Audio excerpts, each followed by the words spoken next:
बिरगोस्रि हालामारि बैसागु खुंथाय आफादनि बानजायनायाव 28थि रंजालि बैसागु फोरबो फालिदों। तामुलपुर जिल्लानि निजदिभेलि सिङाव थानाय हिरिम्बा गेजेर फरायसालिनि गेलेग्रा फोथाराव सानसेनि हाबाफारिजों गाजा गोमजायै खुंफुंदों रंजालि बैसागु फोरबोखौ।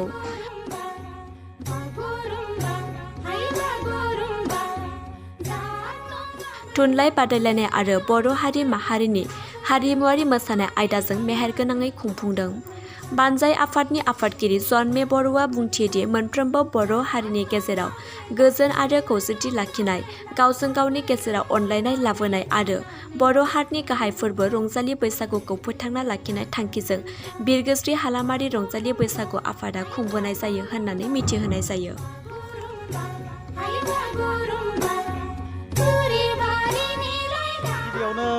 आङो जोंनि गासैबो बर' रायजो राजा बिथांमोननिसिम नोंथांमोननि चेनेलनि गेजेरजों जोंनि बिरगोस्रि हालामारि बैसागु खुंथाय आफादनिफ्राय गोजोन हामलायनाय बावग्रोबाय।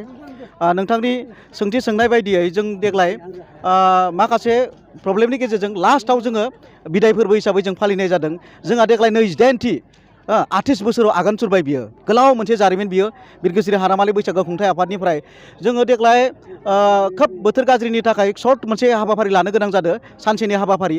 जोङो गिबियावनो गाहाय दरखं बेखेवनाय, बेबो मोजाङै मोजां जालांदों। बेनि उनाव जोंहा फिरफिला बिर होनाय, मुंख्लं बावनाय, बिनि अनगायैबो जोंनि उन्दै फरायसाफोरनि बा गोजौ सारियाव फरायनाय फरायसाफोरनि थाखाय राव दान्थेलायनाय आयदा, खन्थाइ आवरायलायनाय आयदा, बेफोर आयदाफोरखौ लानानै जों मेहेरगोनां मोनसे आयदाखौ लानानै देग्लाय बादायलायनायनि जि हाबाफारि बे मोजां जाफुंसार जानो हादों। बेनि उनाव जोङो उदां बैसागो मोसानाय हाबाफारि, जोंनि हारिमुखौ जों गाबथानो थाखाय, मुलुग दरबाराव गायसननो थाखाय बर' हारिमु, बर'नि संस्कृति, बिनि दामनाय देनाय, खाम सिफुं जथा सेरजा, बेखौ अराय सम फोथांना लाखिनो थाखाय जोंनि मोनसे फिसा नाजानाय बियो। ओंखायनो जों बेखौ नोजोर बोनानै उदां मोनसे बैसागो मोसानाय बे हाबाफारिखौ जोङो जोंनि जौसाङाव लानाय जादों आरो बे हाबाफारिया इनायनो मेहेरगोनां जादों होननानै जों फोथायो। बिनि उनाव जाहैबाय हारिमु दिन्थिफुंनाय। जोंहा रायदाव आफादनिफ्राय मोजां मोनसे हारिमु दिन्थिफुंनाय हाबाफारि लादों। जोंनि ओनसोलनि जिमानखिनि सेंग्रा सिख्लाफोर दङ, बिथांमोननि खननाय मोसानाय, केसेट मोसानाय, बिथांमोननि दामनाय देनाय, मेथाइ खननाय, बेफोर गासैबो बिथिंफोरखौ बिथांमोननो नैबे जौसाङाव जों दिन्थिनो थाखाय, पारफरमेन्स खालामनो थाखाय मोनसे सुबिदा होदों आरोखि। नंखायनो बे हाबाफारियाव जोंनि गासैबो ओनसोलनि रायजो राजा बिथांमोना बा जोंनि फरायसा फरायसुलि सेंग्रा सिख्ला बिथांमोना लैहोर गिर्जाब फैनानै बाहागो लाफैदो। जों बिनि थाखाय बिथांमोननिसिम थोजासे गोजोननाय बावदों आरो फैबाय थानाय दिनफोरावबो बेफोरबायदि हाबाफारियाव जोंनि समाजनि बा जोंनि ओनसोलनि बर' हारिमुखौ, बर' सोदोमस्रिखौ फोथांना लाखिनो थाखाय जाहाथे बयबो गोख्रों भाबै बाहागो लायो, खेराइ मोसायो, खेराइनि तथ्य बिधिफोरखौ जों सावरायलायनायनि गेजेरजों मुलुग दरबाराव फोसावनो हायो, जों बेखौनो आसा खालामनाय जादों आरोखि।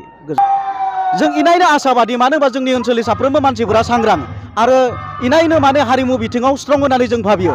जोंनि ओनसोलाव दायो बर' होननानै बुङोब्ला गोदो बेबायदि दङ होननानै जों सानामोन। दा जोंनि ओनसोलनिफ्राय मोजां मेथाइ खनगिरि ओंखारबाय, मोजां दामग्रा देग्रा ओंखारबाय। नंखायनो जों सानो फैबाय थानाय दिनफोरावबो बेफोरबायदि हाबाफारिया जालांबाय थागोन। नंखायनो जोंनि जिमानखिनि फुंनि बेलायाव जा दंफां गायनाय हाबाफारिफोर दङमोन, आलारि बाथि फोजोंनाय हाबाफारि दङ, दा एसे उनाव जागोन। बेफोर मोनफ्रोमबो हाबाफारिफोरानो जिहेथु बोथोरा जुदि जोंखौ डिस्टार्ब होआबा, उसुबिदा खालामाबा, आं सानो मोजां भाबै लांगोन होननानै आसाबादि आरोखि। Thank you.